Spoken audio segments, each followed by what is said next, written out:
दोस्तों, यूएफओ के देखे जाने के दावे तो हमेशा से किए जाते रहे हैं, लेकिन कुछ लोग ऐसे भी हैं जिन्होंने यूएफओ को देखने के साथ एलियंस के हाथों अपना अपहरण होने का दावा भी किया है।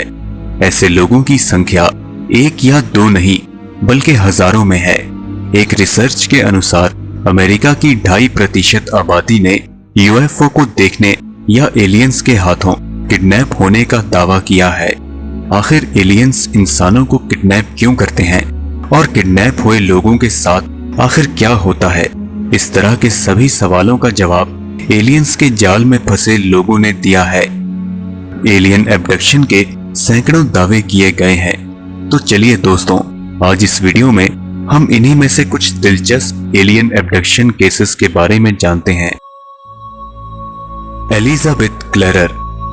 साउथ अफ्रीका की एलिजाबेथ और उनकी बहन ने साल 1917 में 7 साल की उम्र में पहली बार अपने फार्म हाउस के ऊपर एक यूएफओ को देखा था।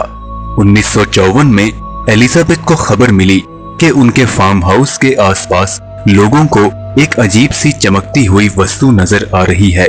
इसे देखने के लिए एलिजाबेथ फार्म हाउस गई।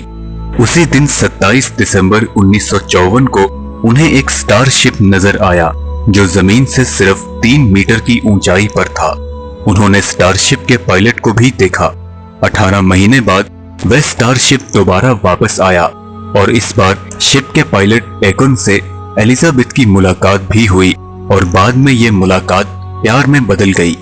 बाद में इन दोनों का एक बच्चा भी हुआ जिसकी डिलीवरी के लिए एलियन एकन एलिजाबेथ को अपने ग्रह मेटन पर ले गया। वहां उन्होंने एक बेटे को जन्म दिया जिसका नाम एलिंग रखा गया। बेटे के जन्म के 4 महीने बाद एलिजाबेथ पृथ्वी पर वापस आ गई और एलिंग मेटन ग्रह पर ही रह गया, लेकिन एकन और एलिंग उनसे मिलने आते रहते थे। 1994 में एलिजाबेथ की मौत हो गई। एलियन एब्डक्शन और यूएफओ पर विश्वास करने वाले लोगों के बीच एलिजाबेथ काफी मशहूर है और ज्यादातर यूएफओलॉजिस्ट ने इनकी कहानी को बिल्कुल सच माना है। बार्ने और बेटी हिल। 1961 में अमेरिका के रहने वाले कपल बार्ने और बेटी अपने हनीमून से वापस आ रहे थे। सुनसान रास्ते पर उन दोनों को एक अजीब सी रोशनी दिखाई दी जो इन दोनों का पीछा कर रही थी। रोशनी को देखने के बाद इन दोनों के साथ क्या हुआ इन्हें कुछ याद नहीं रहा। सुबह 5 बजे इन दोनों ने खुद को अपने ही घर में पाया।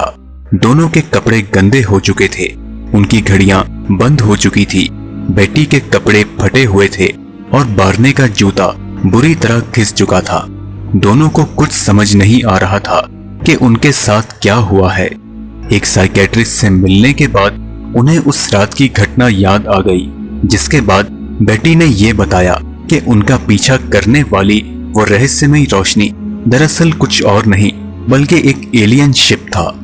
एलियन शिप ने उनका पीछा करते हुए उनको अपने कब्जे में ले लिया। बड़े बड़े आंखों वाला एक ग्रे कलर का एलियन उन दोनों को एक मेटालिक डिस्क के अंदर ले गया, जहां पर उन दोनों को एक छोटे से टेबल पर लेटाया गया और जांच शुरू की गई। दोनों के कपड़े उतारे गए, नाखून और बालों का सैंपल लिया गया, स्किन के सैंपल लिए गए और सैंपल लेने के बाद पूरे शरीर की जांच की गई। बेटी के पेट में 4 से 6 इंच लंबी सुई डाली गई। जांच के बाद एलियंस ने इनके घर की भी तलाशी ली और जाते हुए उन दोनों की याददाश्त भी मिटा दी। यूएफओ के शोधकर्ताओं ने भी इन दोनों से संपर्क किया और इनकी कहानी पर हॉलीवुड फिल्म भी बनाई गई है। 5 नवंबर 1975 को काम के सिलसिले में ट्रेविस वॉल्टन अपने 6 को-वर्कर्स के साथ ट्रक से कहीं जा रहे थे और अचानक ही उन लोगों की नजर एक उड़न तश्तरी जैसी एक वस्तु पर पड़ी जो उनसे लगभग 100 फीट ऊपर थी। इस वस्तु को देखने के लिए ट्रेविस अपने ट्रक से उतर गए। ट्रक से उतरते ही एक रोशनी चमकी और वे बेहोश हो गए। जब उन्हें होश आया तो वह एक अस्पताल जैसे कमरे में थे। उस कमरे में इंसानों जैसे दिखने वाले 3 बौने प्राणी उनकी जांच कर रहे थे। भागने की कोशिश में ट्रेविस ने इन तीनों से लड़ाई भी की, लेकिन इन्हें कोई कामयाबी नहीं मिली। लड़ाई के बाद हेलमेट पहने एक इंसान जैसे शख्स इन्हें दूसरे कमरे में ले गए। उस कमरे में प्लास्टिक के मास्क पहने हुए 3 लोग पहले से ही मौजूद थे। ट्रेविस का कहना है कि इसके आगे उनके साथ क्या हुआ उन्हें कुछ याद नहीं। 5 दिन बाद उन्हें वापस उसी हाईवे पर छोड़ दिया गया, जिसके बाद ट्रेविस ने उस उड़न तश्तरी को वापस जाते हुए भी देखा। द नेशनल इंक्वायरर की तरफ से ट्रेविस और उनके कोवर्कर्स को best UFO case of the year के लिए $5000 भी दिए गए। रॉबर्ट टेलर अकेले ऐसे शख्स हैं जिन्होंने एलियन एब्डक्शन की कोशिश को नाकाम किया था। रॉबर्ट जंगल की देखभाल का काम करते थे। एक बार ड्यूटी के दौरान वह अपना ट्रक पार्क करके जंगल की ओर निकल पड़े। थोड़ी दूर जाने के बाद ही लगभग 6 मीटर डायामीटर वाले एक गोल आकार की उड़न तश्तरी पर उनकी नजर पड़ी।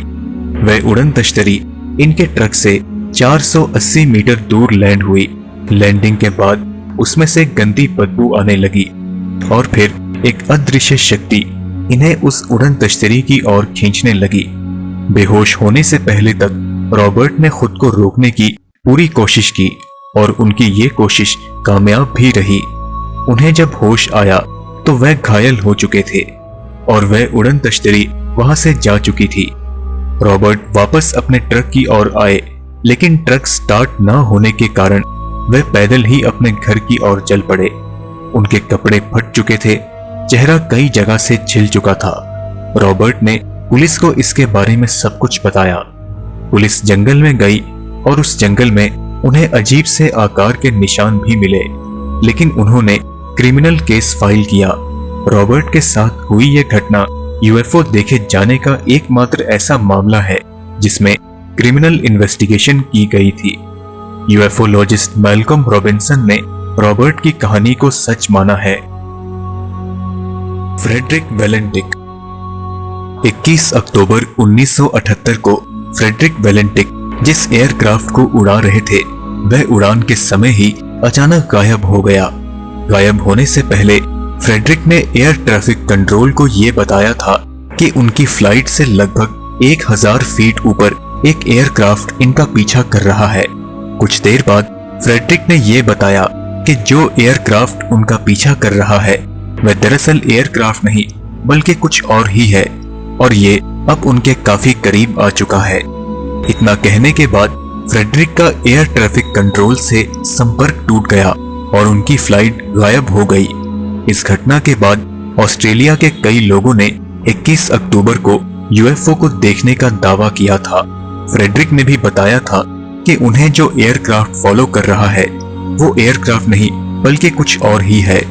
यूएफओलॉजिस्ट का मानना था कि फ्रेडरिक को एलियंस ने किडनैप कर लिया है और उनकी फ्लाइट गायब होने के बाद फ्लाइट के फ्लाइंग एरिया में 1000 स्क्वायर मील्स तक सर्च ऑपरेशन भी चलाया गया, लेकिन फ्रेडरिक और उनकी फ्लाइट का आज तक कोई सुराग नहीं मिला। दोस्तों, एलियन एब्डक्शन की इन कहानियों के बारे में आपके क्या विचार हैं? हमें कमेंट्स के माध्यम से जरूर बताएं। अगर आपको ये वीडियो पसंद आई तो इसे लाइक करें और अपने दोस्तों के साथ शेयर करना ना भूलें। और अगर आप ऐसी ही वीडियोस देखना चाहते हैं तो हमारे चैनल को सब्सक्राइब करना ना भूलें। धन्यवाद।